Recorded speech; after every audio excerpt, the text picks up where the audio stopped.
Good morning student, welcome to my YouTube channel PG study classes. और जो आज का जो हमारा टॉपिक है वो है कैश फ्लो स्टेटमेंट के फुल फ्लेज क्वेश्चन। तो इससे पहले की वीडियो के अंदर मैंने आपको डिटेल के अंदर कैश फ्लो की थ्योरी, कैश फ्लो के कुछ बेसिक कॉन्सेप्ट्स और कैश फ्लो का फॉर्मेट समझा दिया था। उसके बाद हर एक्टिविटी के अंदर कि ऑपरेटिंग एक्टिविटी के अंदर कैश फ्लो कैसे बनेगा, कौन सी एडजस्टमेंट हमने ध्यान में देखनी है, ठीक है ना। इन्वेस्टिंग के अंदर क्या क्या चीजें आएंगी और कैसे हमने उसका फॉर्मेट बनाना है और क्या क्या एडजस्टमेंट को ध्यान में रखना है जब हमने इन्वेस्टिंग एक्टिविटी को करना है। और ऐसा ही सेम किसके अंदर, फाइनेंसिंग एक्टिविटी के अंदर। तो ये सारा कुछ डिटेल मैंने पिछली वीडियोस के अंदर आपको ईच एंड एवरी कॉन्सेप्ट के बारे में क्या कर दिया, बता दिया है। तो आप प्रीवियस की वीडियो जाकर देख सकते हो, लिंक मैंने डिस्क्रिप्शन में दे दिया है। और जो आज का जो हमारा टॉपिक है वो है फुल फ्लेज क्वेश्चन, मतलब कैश फ्लो का एक फुल फ्लेज क्वेश्चन जिसमें हमने तीनों एक्टिविटीज के बारे में क्या करना है कि शुरुआत में क्वेश्चन को कैसे करना है और कैसे इस क्वेश्चन को हमने विद इन 15 मिनट्स जल्द से जल्द सोल्व करना है। बिकॉज दिक्कत क्या आती है, हमें पेपर के अंदर हमें क्वेश्चन तो आता होता है लेकिन उसकी प्रॉपर टाइम मैनेजमेंट नहीं हो पाती। तो आप टाइम मैनेजमेंट करने के लिए सबसे पहले आपको किन पॉइंट्स को उठाना है, कैसे कैसे इस चीज को करना है, तो वो हमने इस वीडियो के अंदर क्या करना है, देखना है कि पूरा एक फुल फ्लेज कैश फ्लो का क्वेश्चन जिसमें ऑल एक्टिविटीज बनानी हो वो हमने कैसे बनानी है। और अगर आपको फॉर्मेट के बारे में जानकारी चाहिए तो वो मैंने इसके पहले की वीडियो में बता दिया आपको क्लियरली। वहां से जाकर आप एक बार अच्छे से फॉर्मेट को क्या कर लो, देख लो, और कौन सी एडजस्टमेंट और किस किस चीजों को हमने ध्यान में रखना है तीनों एक्टिविटी के अंदर, वो भी मैंने पिछली वीडियोस के अंदर डिटेल में समझा दिया आपको। तो लिंक डिस्क्रिप्शन में मैंने दे दिया, आप जाकर उसको चेक भी कर सकते हो। चलो, तो इस वीडियो के अंदर हम क्या करेंगे, फुल फ्लेज क्वेश्चन करेंगे। तो स्टार्ट करते हैं अपनी वीडियो को। देखो, हमारे पास ऐसा एक फुल फ्लेज क्वेश्चन होता है और नीचे हमें क्या दिया होता है कि prepare a cash flow statement after taking into account the following adjustment. कि हमें एक एडजस्टमेंट दे दी होगी और इस एडजस्टमेंट के बाद आपको क्या प्रिपेयर करना है, आपको प्रिपेयर करना है कैश फ्लो स्टेटमेंट। कि इस एडजस्टमेंट की मदद से आप कैश फ्लो स्टेटमेंट को कैसे प्रिपेयर करोगे। चलो देखो, सब जब भी आपको फुल फ्लेज क्वेश्चन बनाना है ना, तो सबसे पहले आपको क्या करना है, एडजस्टमेंट को सॉल्व करना है। सबसे पहले एडजस्टमेंट को क्या करना है, सॉल्व करना है। तो देखो कौन सी एडजस्टमेंट है आपके पास। अच्छा, याद रखना है बेसिकली किन किन चीजों के अंदर हमें एडजस्टमेंट होती है। तो देखो, एक तो हमें पहली एडजस्टमेंट होती है वो होती है एसेट अकाउंट के अंदर, जिसको मैं बोल दूं मशीनरी अकाउंट, या उसका हमारे पास एक्यूमुलेटेड डेप्रिसिएशन अकाउंट भी बन सकता है। उसके बाद हमारे पास कौन सी एडजस्टमेंट होती है, किसका अकाउंट बनता था इसमें, प्रोविजन फॉर टैक्सेशन का अकाउंट बनता था। या जो उसके बाद चीज ध्यान में रखनी है वो ध्यान रखनी है किसकी, इंटरेस्ट ऑन लोन या डिवेंचर। तो इन चार चीजों को आपको ध्यान में रखना है, देखना है कि क्या हमें इन चारों में से किसी की भी एडजस्टमेंट दे रखी है या नहीं दे रखी है। और इससे अलावा आपको और ज्यादा एडजस्टमेंट नहीं दी होंगी पेपर के अंदर, कि मोस्ट प्रोबेबली आपको इन्हीं चीजों के अंदर एडजस्टमेंट दे रखी होती है। तो चलो इस क्वेश्चन में देखिए, तो इस क्वेश्चन में हमारे पास क्या एडजस्टमेंट दे रखी है। देखो, सबसे पहले आपको एडजस्टमेंट में जाना है। आपको क्या बोल रखा है कि during the year a piece of machinery costing 30,000 on which accumulated depreciation was 6,000 was sold for 20,000। तो मतलब आपको एक मशीनरी की क्या दे रखी है, एडजस्टमेंट दे रखी है। तो मतलब आपको कौन सा अकाउंट बनाना पड़ेगा, मशीनरी अकाउंट। तो मशीनरी अकाउंट मतलब फिक्स एसेट में से कौन सा अकाउंट, टेंजिबल अकाउंट। तो ये नोट नंबर दे रखे, तो हमारे पास ये आ गया। तो यहाँ पर हमें मशीनरी अकाउंट भी है और एक्यूमुलेटेड, तो दोनों अकाउंट ही हमारे क्या होंगे, प्रिपेयर होंगे। चलो, तो ये बन गया मशीनरी अकाउंट और ये हमारे पास कौन सा हो गया, एक्यूमुलेटेड डेप्रिसिएशन अकाउंट। तो दोनों अकाउंट हम सबसे पहले वर्किंग नोट में क्या कर लेंगे, प्रिपेयर कर लेंगे। तो ओपनिंग बैलेंस लिखेंगे। देखो, ये 17 था, ये 18 था, तो ओपनिंग बैलेंस क्या होगा इसका, टू बैलेंस ब्रॉट डाउन, कितना, 21 लाख। और क्लोजिंग बैलेंस कितना हमारे पास, बाय बैलेंस कैरी डाउन कितना है हमारे पास, 27 लाख। तो ये तो हमारे पास क्या आ गया, opening balance and closing balance. ऐसे ही एक्यूमुलेटेड डेप्रिसिएशन का, तो हमें पता है इसका ओपनिंग बैलेंस किस साइड पे आता है, क्रेडिट साइड पे आता है। कितना है इसका ओपनिंग बैलेंस, 6 लाख। और क्लोजिंग कितना है इसका, टू बैलेंस कैरी डाउन कितना है हमारे पास इसका, 8 लाख। तो देखो, अब एडजस्टमेंट में हमें क्या बोला, एडजस्टमेंट में हमें बताया कि एक मशीनरी थी जिसकी वैल्यू कितनी थी, 30,000। उसके ऊपर डेप्रिसिएशन कितनी लगी, 6,000। मतलब 30,000 की मशीन थी, 6,000 उसके ऊपर डेप्रिसिएशन लगी, तो कितनी वैल्यू लगी होगी उसकी, 24,000। लेकिन उसको हमने 20,000 में बेच दिया, तो यानी कि फायदा हुआ कि नुकसान हुआ, 4,000 का क्या हुआ, लॉस हुआ। तो अब इसको यहां पर कैसे लिखूंगा मैं, सबसे पहले क्या लिखता हूं, यहां पर बाय बैंक और ब्रैकेट में क्या डाल दूंगा, सेल। कितने की सेल करी है मैंने, 20,000 की सेल करी है। और फिर इधर क्या लिखेंगे, by loss on sale of machinery. कितने का लॉस हुआ मेरे को? 4000 का। और यहाँ पर मेरे पास क्या है? बाय एक्यूमुलेटेड डेप्रिसिएशन की। कितनी डेप्रिसिएशन लगी थी इसके ऊपर? 6000 की डेप्रिसिएशन लगी थी। तो इट मीन्स 21 लाख की एक मशीन थी, उसमें से 30,000 की मशीनरी हमने क्या कर दी थी? बेच दी थी। तो वो कैसे कैसे बेची? देखो 20,000 की मशीन बेची थी, 4,000 उसके ऊपर नुकसान हो गया और 6,000 उसके ऊपर क्या लगी थी? डेप्रिसिएशन। तो 21 लाख में से कम तो 30,000 ही होगा। ये पीस तो 30,000 वाला चला गया, लेकिन वो कैसे गया कि सारी की सारी मशीन गई नहीं। 20 की हमने उसको बेचा, 4 का उसके ऊपर लॉस हुआ और 6 हमने क्या कर लिया था? उसको यूटिलाइज कर लिया था। ठीक है ना? तो यहाँ पर अब मैं क्या लिख दूंगा? 27,30,000। तो मेरे पास बैलेंसिंग फिगर आ जाएगी। यहाँ पर क्या लिख दूंगा मैं? बैलेंसिंग फिगर टू बैंक, और ब्रैकेट में क्या डाल देंगे? परचेज। कितना का परचेज किया? 27,30,000 में से 21 लाख माइनस करेंगे तो ये कितना आएगा? 6,30,000। कितना आ गया? 6,30,000 की हमारे पास क्या आ गई? परचेज आ गई। चलो, इसके बाद देखो एक्यूमुलेटेड डेप्रिसिएशन अकाउंट है। अब इसका क्या करें? इसकी क्या जरूरत है, क्योंकि हमें तो ये अकाउंट बनाना था, वो बन गया। देखो एक्यूमुलेटेड डेप्रिसिएशन मतलब वो डेप्रिसिएशन जो हमने साइड पे रिजर्व बना के रख रहे थे। देखो ये हम क्या कर रहे थे, इसके अंदर की 21 लाख की मशीन थी, उसके ऊपर अभी तक 6 लाख की डेप्रिसिएशन लग चुकी है, तो वो 15 लाख की रह गई। तो हमने फुल अकाउंट बनाया, तो हमने ये भी लिख दिया कि भाई पहले हमारी मशीन के ऊपर डेप्रिसिएशन कितनी लगी थी? 6 लाख, और अब वो बढ़कर कितनी होगी? 8 लाख। तो मतलब इस साल डेप्रिसिएशन कितनी लगी होगी? पिछले साल तक उस मशीन के ऊपर 6 लाख की डेप्रिसिएशन थी, इस साल बढ़कर कितनी होगी? 8 लाख होगी। तो मतलब कितनी डेप्रिसिएशन लगी होगी? 2 लाख। लेकिन हमें यह भी बता दिया कि इस साल हमने कोई मशीन क्या कर दी थी? बेच दी थी। तो मतलब जो मशीन बेची थी उसके ऊपर जो प्रोविजन बना के रखी हुई थी, या जो एक्यूमुलेटेड डेप्रिसिएशन उसकी इकट्ठी कर रखी हुई थी, उसको तो कम कर देंगे ना। तो 6 लाख में से एक 6,000 वाली मशीन की डेप्रिसिएशन क्या हो गई थी? कम। तो वो मैंने कहां से उठाया? वो मैंने यहां से उठाया। ठीक है ना? कि 6 लाख की डेप्रिसिएशन अभी तक लग चुकी थी, उसमें से एक मशीनरी जिसके ऊपर 6,000 की डेप्रिसिएशन थी वो चली गई, वो खत्म हो गई। तो अब वो डेप्रिसिएशन हमारी कम होगी। तो यहां पर मैं क्या लिखूंगा? Bye depreciation charge. देखो लिखता हूं मैं यहां पर स्टेटमेंट ऑफ पीएनएल, फिर लिखते हैं बाय डेप्रिसिएशन चार्ज। तो कितनी डेप्रिसिएशन चार्ज करी? 8,06,000 में से 6 लाख माइनस करेंगे तो कितना आ गया? 2,06,000। तो depreciation charge during the year कितना आ गया? 2,06,000 आ गया। तो सबसे पहले हमने क्या कर लिया? सबसे पहले हमने अकाउंट बना लिया। देखो उसके बाद देखेंगे क्या कोई हमारे पास टैक्सेशन के एडजस्टमेंट है। एडजस्टमेंट मतलब टैक्स पेड या मेड दिया हुआ है? नहीं दिया हुआ, बट टैक्स है यस। और इंटरेस्ट ऑन लोन और डिबेंचर, क्या लोन और इंटरेस्ट था? देखो लॉन्ग टर्म बोरिंग्स तो थी, लेकिन क्या इस लॉन्ग टर्म बोरिंग के ऊपर कोई इंटरेस्ट है? नहीं है। चलो, तो बस ये हमारे पास एडजस्टमेंट होगी। अब फटाफट हमने इसकी कौन से कितने अकाउंट बनाने हैं? 3 अकाउंट बनाने हैं। चलो तो स्टार्ट करते हैं अपने अकाउंट को। सबसे पहले हमारे पास कौन सी एक्टिविटी है? कैश फ्लो फ्रॉम कौन सी एक्टिविटी? Operating activity. कौन सी? Cash flow from operating activity. देखो ऑपरेटिंग एक्टिविटी का हमारे पास एक पूरा फॉर्मेट था, वो फॉर्मेट मैंने आपको पिछली वीडियो के अंदर डिटेल में समझा रखा है। आप उससे जाके चेक भी कर सकते हो, नहीं मेरे साथ साथ भी आप देख सकते हो। देखो सबसे पहले हम क्या लिखते थे? Net profit after tax and extra ordinary या ऑल एप्रोप्रिएशन लिख देते। Extra ordinary item. तो कितना नेट प्रॉफिट था हमारे पास वो देखेंगे। देखो वो प्रॉफिट कहां से मिलेगा? वो हमें मिलेगा रिजर्व एंड सरप्लस से। तो रिजर्व एंड सरप्लस के अंदर सिर्फ एक चीज थी, 3 लाख का था, वो बढ़कर कितना हो गया? 5 लाख का। तो मतलब इस साल का प्रॉफिट कितना था हमारे पास? इस साल का प्रॉफिट था हमारे पास 2 लाख। और अब इसमें कितनी चीजें ऐड करते थे? देखो अब इसमें हम क्या ऐड करेंगे? इसमें ऐड करेंगे ट्रांसफर्स टू रिजर्व। क्या कुछ पैसा हमने रिजर्व में ट्रांसफर किए तो वो भी हमें रिजर्व एंड सरप्लस से ही मिलेगा। तो रिजर्व एंड सरप्लस में तो और कुछ था नहीं, तो कुछ भी पैसा हमने रिजर्व एंड सरप्लस में ट्रांसफर नहीं किया। देखो आपने इन चीजों, जो चीज आपके पास नहीं है आपने उसको रिकॉर्ड नहीं कर रहा, मैं तो सिर्फ आपको, ताकि आपको फॉर्मेट एक बार दोबारा से समझ में आ जाए, मैं उसलिए आपको ये पूरा फॉर्मेट की तरह बनाकर दिखा रहा हूं। सबसे पहले ट्रांसफर्स टू रिजर्व आ गया। दूसरी चीज हमारे पास क्या आती थी? Interim dividend. उसके बाद क्या आता था? प्रपोज्ड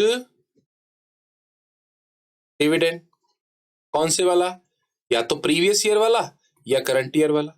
प्रीवियस ईयर कब डालते थे? जब प्रपोज डिविडेंड एडजस्टमेंट में होता था। और करंट ईयर कब डालते थे? जब प्रपोज डिविडेंड क्वेश्चन के अंदर होता था।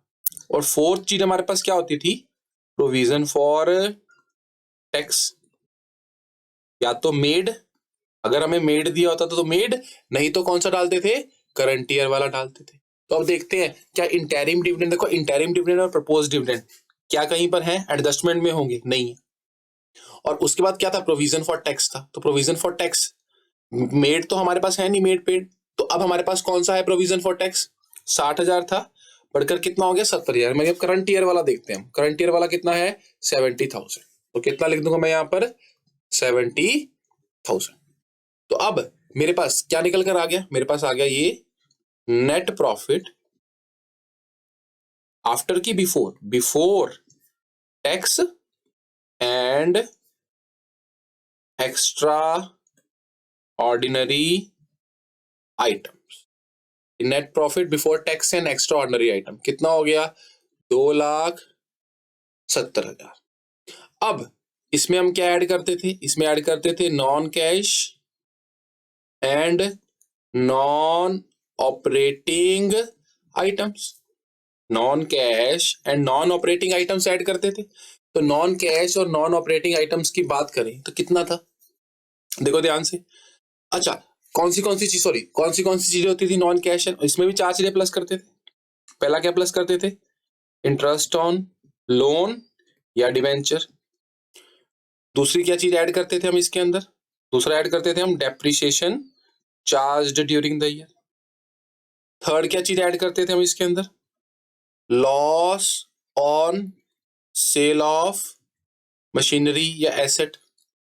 और फोर्थ क्या ऐड करते थे, गुडविल अगर क्या हो रही है, एमोरटाइज्ड हो रही है। ठीक है ना, चलो देखते हैं क्या है हमारे पास। देखो क्या इंटरेस्ट ऑन लोन है, नहीं है। लॉन्ग टर्म बोरिंग्स तो है ना, कोई क्वेश्चन में है ना कोई लॉन्ग टर्म बोरिंग के बारे में बता रखा है, तो इंटरेस्ट ऑन लोन नहीं है हमारे पास। अच्छा, depreciation charged during the year वो हमने निकाल ली थी, कितनी थी, 2,06,000। तो वो डाल देंगे, कितना डाल देंगे, 2,06,000। अच्छा, loss on sale of machinery, loss भी हुआ था हमें, कितना हुआ था लॉस, 4,000 का। वो कैसे पता चला मेरे को लॉस, वो मेरे को इस अकाउंट से, मशीनरी अकाउंट से पता चला। कितने का लॉस हुआ था, 4,000 का।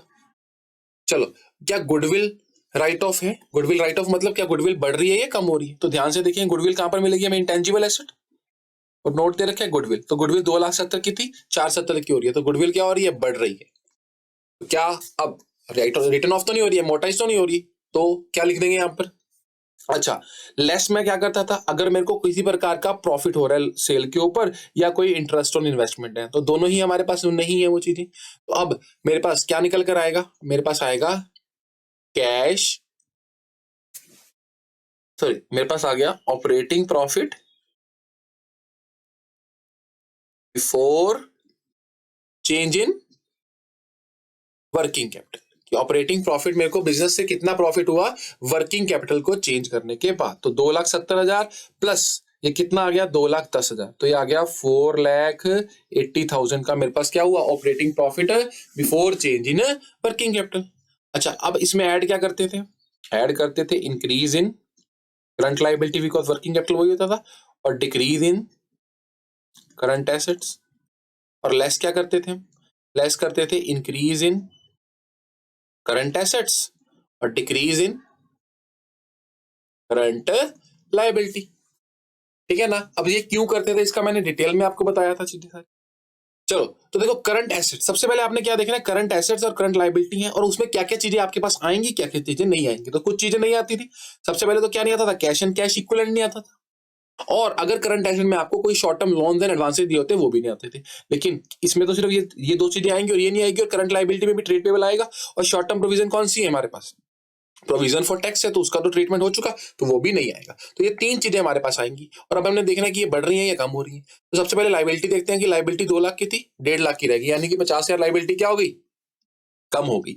लायबिलिटी डिक्रीज हुई तो मैं क्या कर दूंगा, सब्ट्रैक्ट कर दूंगा। अच्छा, उसके बाद मेरे पास क्या है, इन्वेंट्री 1,60,000 की थी, बढ़कर 2,50,000 की होगी। तो ये कितनी 90,000 क्या होगी, बढ़ गई। तो 90,000 हमारे पास जो इन्वेंट्री थी वो बढ़ गई, तो मतलब हमारे पास पैसा आया कि गया, पैसा गया।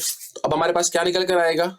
अच्छा, उसके बाद इन्वेंट्री हो गया, इन्वेंट्री के बाद हमारे पास क्या था, ट्रेड रिसीवेबल, लेकिन ट्रेड रिसीवेबल 2,10,000 के थे, अभी भी 2,10,000 के हैं, तो उसमें कोई चेंज नहीं आया। तो हम क्या लिख देंगे अब यहाँ पर, cash generated from operating activities कि कैश हमने कितना जनरेट किया ऑपरेटिंग एक्टिविटी से 4,80,000, उसमें से मैं कितना माइनस कर दूंगा 1,40,000, तो कितना जनरेट किया है 3,40,000। अच्छा, इसमें आखिरी चीज माइनस करते थे क्या, प्रोविजन फॉर टैक्सेशन, या तो कौन सा पेड वाला या कौन सा प्रीवियस ईयर वाला। तो पेड तो था नहीं हमारे पास, ना मेड था ना पेड था, प्रीवियस ईयर वाला था। प्रीवियस ईयर वाला कितना था प्रोविजन फॉर टैक्स 60,000, तो कितना माइनस कर देंगे हम यहाँ से 60,000 माइनस कर देंगे, तो हमारे पास क्या आंसर निकल कर आएगा, कैश का आउटफ्लो है या इनफ्लो है, कैश फ्लो, फ्लो है कैश मतलब कैश आया है, फ्लो फ्रॉम कौन सी activity, operating activity, cash flow from operating activity 3,40,000 minus 60,000 कितना आ गया 2,80,000। ये क्या आ गया हमारे पास, cash flow from operating activity. किससे निकल कर आया है हमारे पास, ऑपरेटिंग एक्टिविटीज। तो इसको मैं यहां पर लिख लेता हूं ताकि मैं उसको रब करके 2,80,000 का मेरे पास क्या निकल कर आया, ऑपरेटिंग एक्टिविटी से कैश निकल कर आया। ठीक है ना, तो मैंने यहां पर नोट कर लिया। चलो इसको अब हम क्या कर देते हैं, इसको रब कर देते हैं। ये हमारी कौन सी एक्टिविटी थी, ऑपरेटिंग एक्टिविटी थी। तो ऑपरेटिंग एक्टिविटी से हमारे पास कितना कैश फ्लो निकल कर आया, cash flow from operating activity 2,80,000। चलो तो अब कौन सी बनाएंगे हम, अब बनाएंगे कैश फ्लो फ्रॉम, इससे cash flow from investing activities. Investing activity से इन्वेस्ट कर कर कितना कैश का इनफ्लो है कितना आउटफ्लो है। तो मैंने आपको बताया था इन्वेस्टिंग एक्टिविटी के बारे में जब भी देखना है तो आपको किनको देखना है, हमेशा नॉन, क्योंकि नॉन करंट इन्वेस्ट कर रहे हो, या तो फिक्स एसेट खरीद रहे होगे या कोई शेयर्स वगैरह इन्वेस्टमेंट कर रहे होगे, तो वो सारा आपको कहां मिलेगा, नॉन करंट एसेट्स के अंदर। और करंट एसेट के अंदर सिर्फ एक चीज which is called short term loans and advances, तो क्या हमारे पास वो है, नहीं है। तो अब हमें सिर्फ और सिर्फ क्या देखना पड़ेगा, नॉन करंट एसेट के अंदर क्या क्या चीजें थी, जितना नॉन करंट एसेट्स के अंदर इन्वेस्ट करके कितना कैश का इनफ्लो है कितना कैश का आउटफ्लो।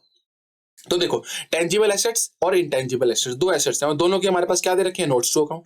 तो थर्ड देखा तो इसका तो हमने क्या बनाया था, अकाउंट बनाया था। तो सिंपल हमने किस पे जाना है, अकाउंट पे जाना है और देखना है कि कैश का इनफ्लो मतलब मशीनरी खरीद के या बेचकर कैश का इनफ्लो आउटफ्लो कितना हुआ। तो परचेज करी थी मशीनरी कितने की, 6,30,000 की।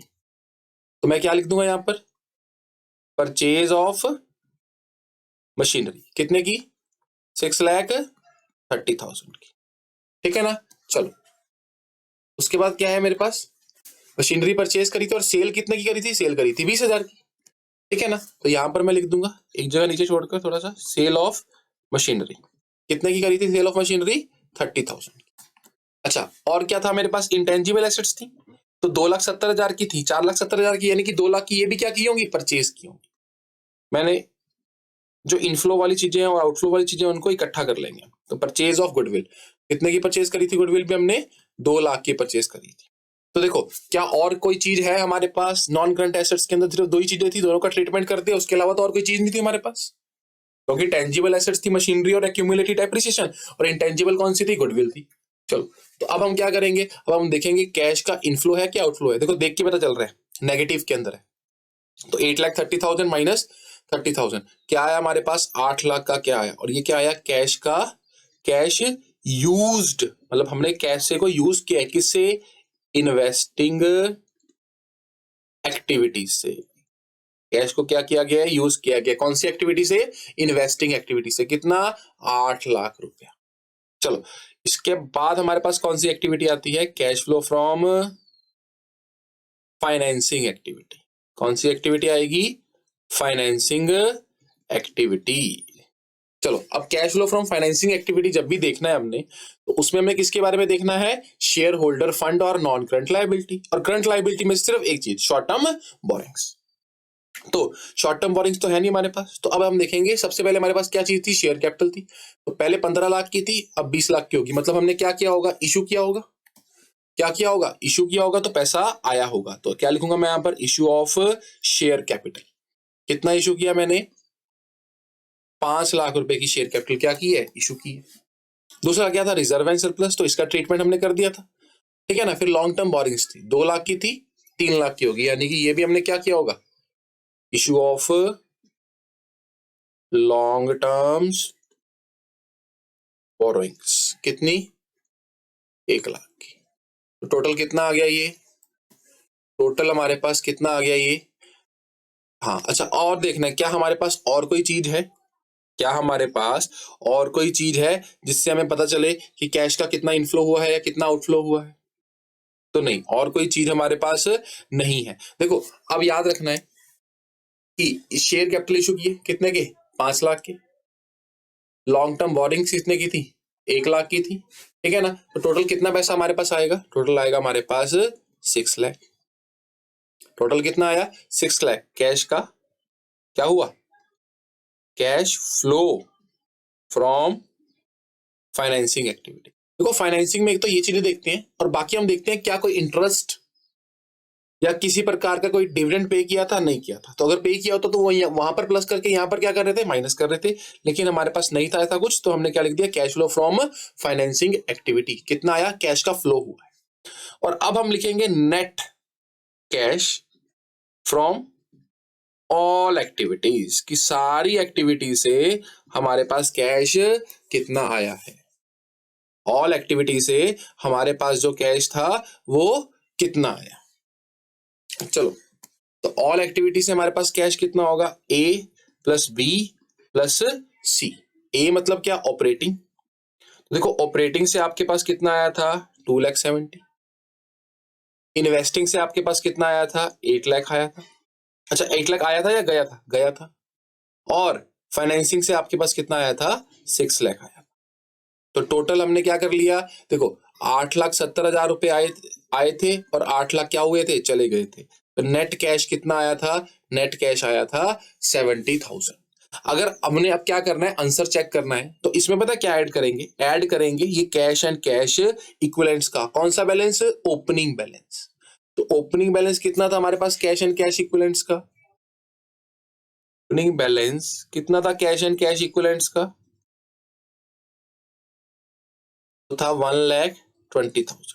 What is the answer, 1,90,000। क्या आंसर आया हमारे पास, हमारे पास जो आंसर आया वो कितना आया, वो आया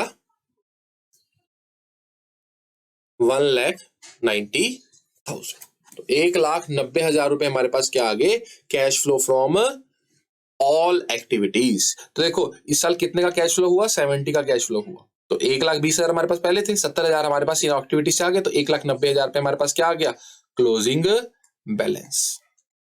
किसका closing balance, cash and cash equivalents का। कैश एंड कैश इक्विवेलेंट कौन से होते हैं हमारे पास, एक होता है कैश, एक होता है बैंक। कई बार अकेले अकेले दे रखे होते हैं, एक होता है बैंक, एक होती है करंट इन्वेस्टमेंट, एक होती है मार्केटेबल सिक्योरिटीज। तो कैश, बैंक, करंट इन्वेस्टमेंट और मार्केटेबल सिक्योरिटीज, ये चारों हमारे पास कैश और या कैश के इक्विवेलेंट चीज होती है।